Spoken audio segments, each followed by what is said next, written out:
Graça e paz, amados irmãos. Boa noite, boa tarde, bom dia, independente do horário que você estiver participando conosco neste culto. É com muita alegria que eu hoje estou aqui encarregado de lhe trazer a mensagem, trazer a palavra do Senhor para estar falando aos nossos corações.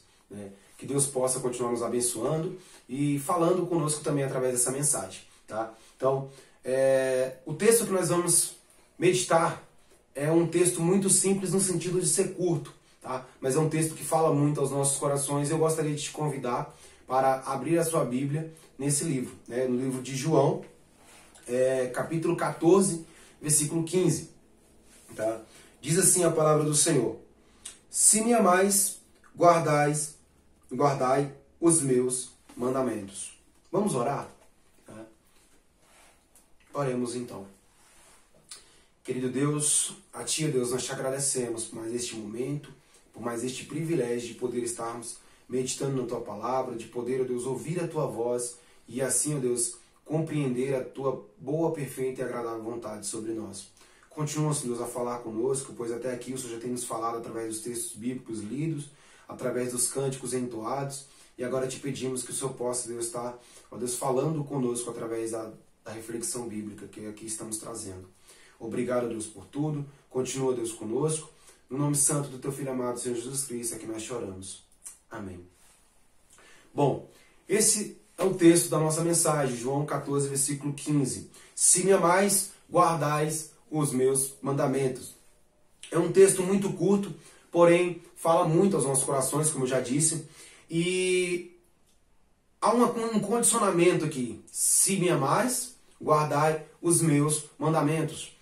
O sentido da palavra guardar, ele vem do sentido de obedecer, ou seja, da obediência. E a obediência é uma palavra que tem alguns outros sinônimos. Tá? Eu coloquei alguns aqui para a gente lembrar aqui, que é o acatar, ou seja, de obedecer, o de submissão, aquele muito parecido com a esposa submissa, e tem o do respeito, que é o similar ao que o filho tem pelo pai, ou seja, o filho obedece ao pai, por respeito. Então, eu separei também alguns outros textos que a gente está trazendo aqui para poder aumentar ainda mais a nossa compreensão acerca do amor e a obediência. São textos muito próximos. Nós abrimos João 14, 15, mas eu convido agora você a adiantar um pouquinho os seus versículos ali para o versículo 21, tá? Que diz assim: Aquele que tem os meus mandamentos e os guarda, esse é o que me ama. E aquele que me ama será amado de meu Pai, e eu amarei e me manifestarei a ele. Bom, aqui, o apóstolo João nos traz o entendimento de que aquele que obedece, ele obedece porque ama, tá? Beleza. Agora, vamos para o versículo 23, também do capítulo 14, tá? Um pouquinho mais na frente também. Jesus respondeu e disse-lhe: Se alguém me ama, guardará a minha palavra, e meu Pai o amará, e viremos para ele, e faremos nele morada. E aqui Jesus torna a dizer, porém de uma forma diferente, que só ama aquele que obedece. Então aqui a gente consegue perceber que não existe um meio termo, tá? Aquele que obedece é porque ama, e só ama quem obedece. Agora, vamos adiantar um pouquinho também, mas ainda no livro de João, só que no capítulo 15, o versículo 10, tá? Que diz assim a palavra do Senhor: Se guardardes os meus mandamentos, permanecerei no meu amor, do mesmo modo que eu tenho guardado os mandamentos de meu Pai, e permaneço no seu amor.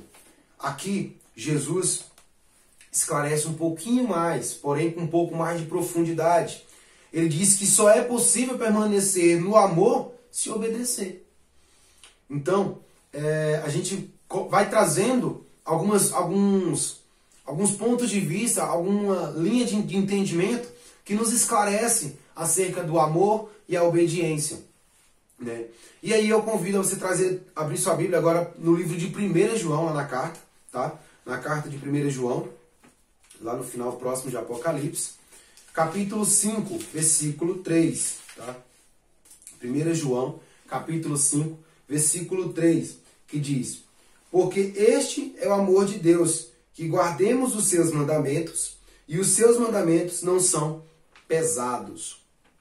Então, a gente consegue encontrar uma definição, né, de que amar a Deus é obedecer aos seus mandamentos, aos seus ensinamentos, né, através de Jesus Cristo. Então, aqui a gente consegue perceber, né, o quão profundo é essa intimidade que está ligada entre o amor e a obediência, né? A obediência, ela está inseparavelmente ligada, né, do amor. Então não tem como separar as duas coisas aí, né? Não há uma lei maior, não há uma lei mais importante do que a lei do amor. O próprio Jesus disse que os dois maiores mandamentos, né, amar a Deus sobre todas as coisas e ao teu próximo como a ti mesmo, né? Então, essa lei do amor é interessante porque ela não exige, você não é obrigado a obedecer, né? Ela não exige obediência. Porém, tem que ter obediência, mas não é algo que é exigido, né? A obediência ela é justamente a consequência do amor. Então, ou seja, é inevitável. Se ama, obedece, né? Só obedece quem ama, como a gente trouxe anteriormente, né? Então, só consegue, digamos assim, obedecer aquele que ama, e só é possível amar se obedecer. Então, ou seja, está inseparavelmente ligado os dois, tanto a obediência como o amor. E é interessante entender que após a nossa aceitação a Jesus Cristo como único e suficiente Salvador de nossas vidas, nós aceitamos a viver de uma forma que agrade ao Senhor, né? Digamos que aceitando algumas condições, posso dizer assim, né? Trazendo para os nossos dias atuais. A primeira é de viver uma vida crucificada como Cristo viveu. Não a tal ponto da gente se pendurar numa cruz e, né, se condenar, né, posso dizer assim. Mas no sentido de viver fielmente para a glória de Deus, para a vontade de Deus, para fazer aquilo que Deus te ordena, né? Então, a segunda condição é justamente essa. É viver buscando constantemente o centro da vontade de Deus, que é algo que é pregado muito nas igrejas, porém pouco é vivido. Justamente por quê? Porque há um condicionamento em que as pessoas tendem a não querer obedecer. Justamente como eu falei, a obediência ela não é exigida, porém ela tem que existir a obediência, né? Está ligado com o amor. Não tem como amar sem obedecer. E aí as pessoas tendem a fazer isso. Acha que ama, né, e não obedece e acha que está amando, ele permanece no amor. E não é assim como a gente pode perceber conforme a palavra de Deus nos fala, né? A outra aceitação que nós temos quando aceitamos a Jesus é o de aceitar os seus mandamentos. E aí o texto de 1 João diz no final do versículo 3 que os seus mandamentos não são pesados. Porém, encontramos dificuldades em obedecer. Isso por quê? Porque nós estamos querendo obedecer a Deus, mas sem uma entrega totalmente, ou seja, uma entrega pela metade, uma entrega por partes, não é inteiramente entregue, né? Assim como Cristo se entregou numa cruz, nós não temos essa capacidade de fazer isso. Nós somos humanos falhos, né? Condenados pelo nosso próprio mal, pelo nosso próprio eu, né? Então, nós temos que entender isso. Outra aceitação que nós temos quando aceitamos a Jesus, né? outra característica, outra condição é de estar debaixo da missão. Em Mateus 28 nós temos a nossa grande comissão, né? De ir por todo mundo, pregar o evangelho a toda criatura, ensinando, né? Batizando-os em nome do Pai, do Filho e do Espírito Santo. E a tranquilidade disso tudo é que no final do versículo ele nos diz, né, que Cristo estará conosco até o fim dos tempos. Então, amados, aceitar a missão também faz parte. Compreender ela é ainda melhor, né? Porque hoje nós temos vários exemplos de pessoas que até seguem, mas seguem um líder que às vezes não está inteiramente ligado com a palavra, segue um ensinamento torto, que é o caso de muitas outras seitas e heresias que tem espalhadas pelo mundo. Então, às vezes a nossa vontade é até pura, até verdadeira, de querer de fato uma mudança, querer uma transformação. Porém, às vezes nós não buscamos da forma correta, né? E assim, nós temos que compreender que nós só conseguiremos alcançar alcançar a obediência em todos esses quesitos se nós aprendermos com Cristo Jesus, que é a sua palavra, que é a sua escritura, né, a Bíblia Sagrada. Então, depois de a gente explanar um pouco sobre isso, eu trago para os irmãos um entendimento que a obediência, ela é um lugar, e a desobediência também, né? Ambas são um posicionamento em que nós podemos decidir estar ou não estar, né? Podemos querer entrar ou querer sair, ou também queremos poder viver ou não viver, ou seja, podemos estar na obediência ou não, podemos entrar numa vida de obediência ou não, ou podemos viver uma vida de obediência ou também não. Então, a obediência é um lugar e a desobediência também.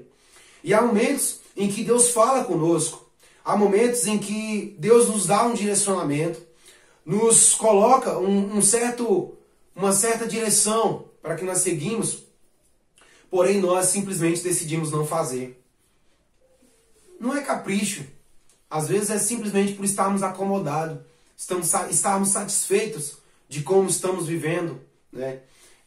Até por ser mais confortável para nós. Quando a gente fala de mudança, a gente está falando de movimento, de fazer algo diferente, está falando de fazer algo que você não está acostumado a fazer. E isso mexe com a gente, ainda mais quando estamos acomodados, confortáveis, né? A gente tende a querer ficar sempre o tempo todo confortável, né? E aqui a palavra de Deus nos move a isso, a nos movimentar, né? Se estivermos na desobediência para obediência, né? E quando nós estamos vivendo desta forma, ou seja, dentro de uma forma confortável, sem estar nos preocupando em estar agradando ou não a Deus, assim nós acabamos vivendo na desobediência, né?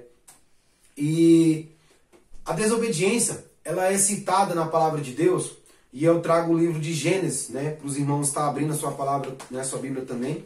No livro de Gênesis, o capítulo 3, tá? Eu vou tentar abrir aqui.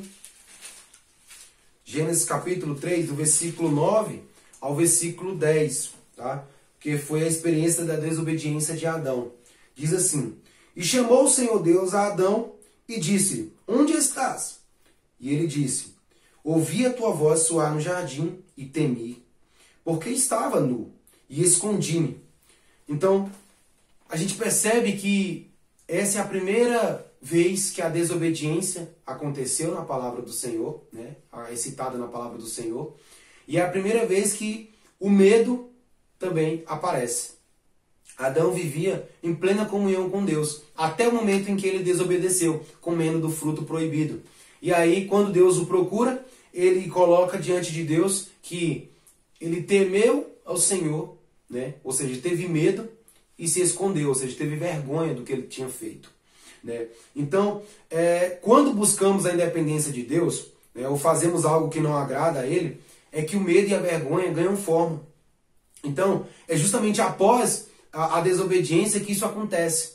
Porém, às vezes, depois de uma desobediência, de um ato de desobediência, muitos expressam o temor, que foi o caso de Adão, né? Porém, eu vou citar algum exemplo aqui também, um outro exemplo, de alguém que na obediência expressou o seu temor ao Senhor, que também é muito importante. E aí, eu convido os irmãos a abrir suas Bíblias no livro de Gênesis ainda, só que no capítulo 22, tá? Capítulo 22, versículo 12, tá? Vamos lá. Diz assim a palavra do Senhor: Então disse: Não estendas a tua mão sobre o moço, e não lhe faças nada, porquanto agora sei que temes a Deus, e não me negaste o teu filho, o teu único filho. Então, aqui está o momento em que Abraão iria sacrificar o seu filho no altar, a pedido de Deus, né? Então, obedecendo a Deus, né, aos nossos olhos seria algo muito penoso para nós, muito pesado, né? Porém, Abraão não hesitou, até o momento em que Deus falou para ele parar, para ele não fazer, não consumar, né, o sacrifício do seu filho.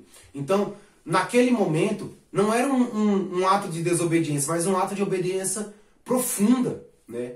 E é esse tipo de obediência que nós estamos falando, né?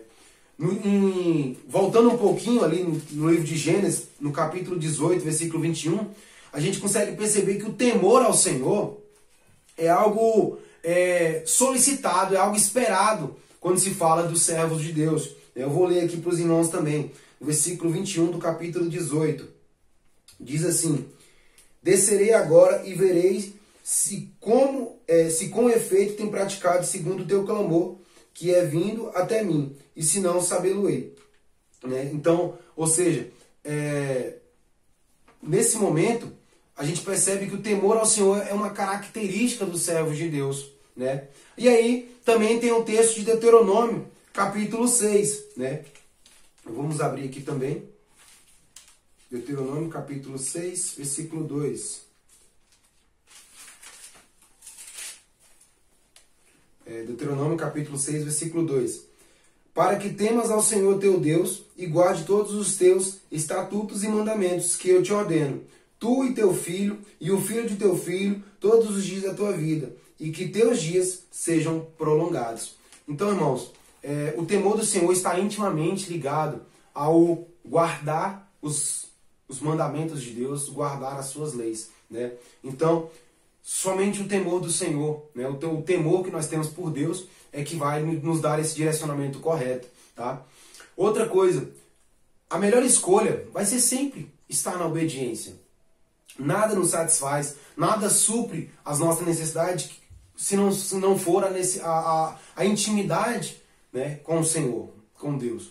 Então, não podemos deixar que os nossos erros nos afastem de Deus. No caso de Adão, que foi um texto já lido aqui por nós, Adão se escondeu, ou seja, ele tentou se afastar da presença de Deus ali, porque ele sentiu medo e sentiu vergonha do que ele tinha feito. Né? Conosco não é diferente. Quando nós pecamos, né, nós tendenciamos a nos afastar de Deus, justamente por vergonha, por medo. Né? Então, não podemos permitir que isso aconteça. Muito pelo contrário, devemos pegar os nossos erros, os nossos pecados e colocar diante de Deus, né? Buscando uma confissão dos nossos erros, porque Deus é fiel e justo para nos purificar de toda impureza, de toda maldade, de tudo aquilo que pode nos afastar de Deus. Né? Então, os nossos erros, eles não nos definem, porém eles nos apontam um erro que, aos nossos olhos, parece ser algo imperdoável, que é justamente que nos gera esse medo, essa vergonha e querer nos distanciar de Deus. Então, os nossos erros, eles não nos definem, mas causam um impacto muito grande nas nossas vidas. E toda desobediência voltada para Deus é um pecado. Né? Às vezes a gente pode querer até separar isso, né? Acha que o que nós estamos fazendo não é pecado. Toda desobediência voltada para Deus é um pecado, porque você está fazendo algo que Deus não aprova. Né? Então, quando nós passamos a olhar para nós como seres humanos, nós reconhecemos que todos nós erramos, que todos nós pecamos, e por isso nós estamos afastados da glória de Deus. Né? Assim como Romanos nos fala.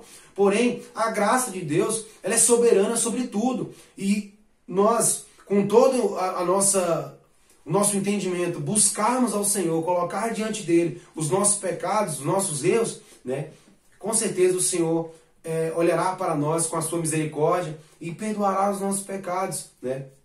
Então, a obediência e a desobediência, ela é um posicionamento. Nós só temos que saber escolher o que queremos. Se queremos viver na obediência, estar na obediência ou não. Né? Então, a obediência e a desobediência é um lugar onde a gente pode escolher. Né? Ou seja, você decide estar ou não estar. Se essa obediência, se você está na obediência hoje, amado, eu só tenho que te dizer o seguinte: amém. Tá? Continue, continue e continue, até que seja lhe dada a coroa da vida, como o Apocalipse diz, né? Receber o prêmio da vitória. Né? Então, ou seja, continue na obediência. Né? Esse é o melhor lugar para se estar. Agora, se você está na desobediência, amado, eu só tenho que te dizer o seguinte: volte. te convido a mudar o seu posicionamento. Porque viver na desobediência tem uma consequência muito grande, que é uma eternidade longe de Deus, né? É viver após, né, nós acreditamos que estar na obediência nos conduz a estar em comunhão com Deus. Porém, estar na desobediência nos conduz a uma eternidade longe, longe, longe, longe de Deus. Então, eu te convido a mudar, eu te convido a voltar, a sair da desobediência para entrar na obediência, tá? Não por medo, mas por amor, tá? Busque ao Senhor enquanto se pode achar, pois não existe outro lugar melhor para você viver bem e florescer, né? Encontrar a paz que tantas pessoas procuram. Então, é isso, amado. Se você está na obediência, amém. Se está na desobediência, volte, porque estar na obediência é o melhor lugar para se estar. E assim eu encerro essa mensagem clamando ao Senhor para que Deus continue a nos abençoar, continue a nos guardar. Então, amado, fiquem na paz, fiquem com Deus, tenham uma boa semana, que Deus o abençoe e lhe guarde. Amém.